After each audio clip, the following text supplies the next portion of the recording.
How to replace the power steering and alternator belt on a 95 Honda Accord with a 4-cylinder non-VTEC F22B2 engine. This is my first time replacing belts on this car, and these are notes I took from a video that I watched that shows how to do this. I'm going to take the power steering belt off first and then the alternator belt, and then I'll install them in reverse order. First bolt to loosen is on the power steering pump, 12mm bolt right here.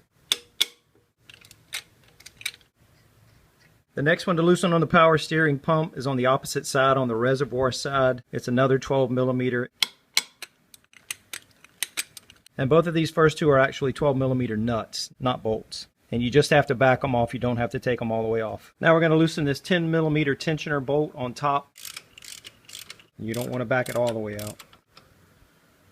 Now I can work that power steering belt off. Down below I'm going to have to twist the belt to get it past the crankshaft pulley. Down at the bottom you can see there are two pulleys on the crankshaft. The power steering belt goes on the pulley on the outside, the smaller pulley. And to get the belt past that pulley, there's not much clearance, so you have to twist the belt to get it past that pulley.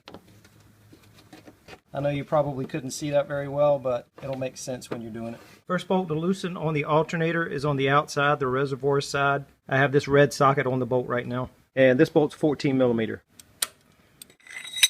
And again, you don't have to take it all the way out, just loosen it. The next one on the alternator is a 12mm. It's directly below the alternator pulley, and I put some orange tape on the end of my socket right there so you can see it better.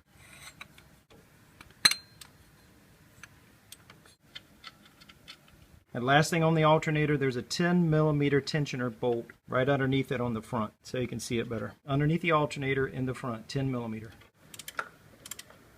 You'll reach the point where you get it loose enough so you can turn it by hand. Now there should be some play in the alternator. I should be able to move it a little bit like that.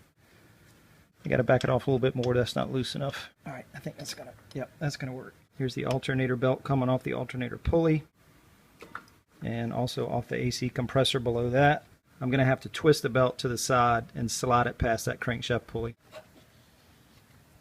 The alternator belt goes on first, and again I'm gonna have to twist it to the side to get it past that crankshaft pulley down at the bottom.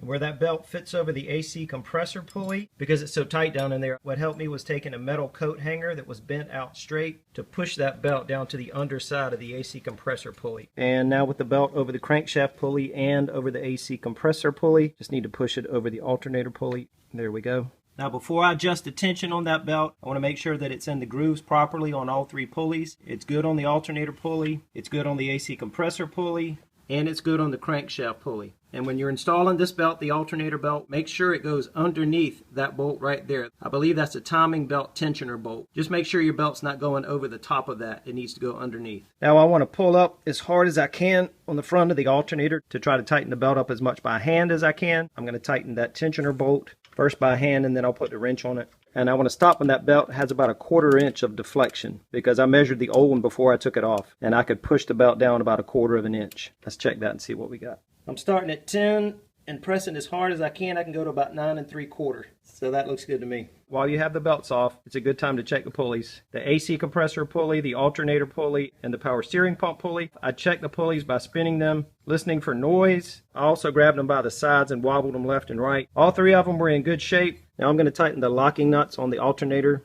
The 12mm one on the bottom first. Now the 14mm.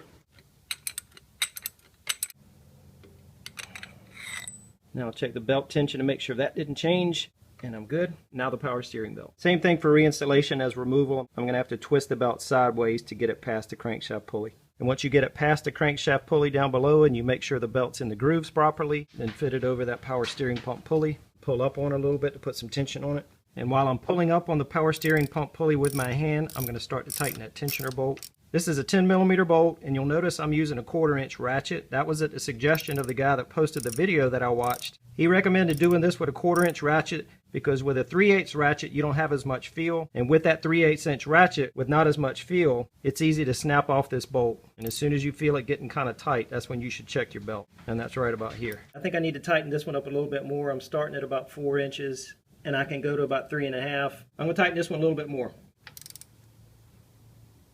That's better. That's about a 1/4 inch, so I'm going to go with that. Only thing left to do is tighten the two 12mm lock nuts on the power steering pump. This one on the outside and this 12mm nut on the inside. With everything tightened down, the belts look good, tension's good, and they're all in their grooves on the pulleys, so it's time to clear up my tools and start it up.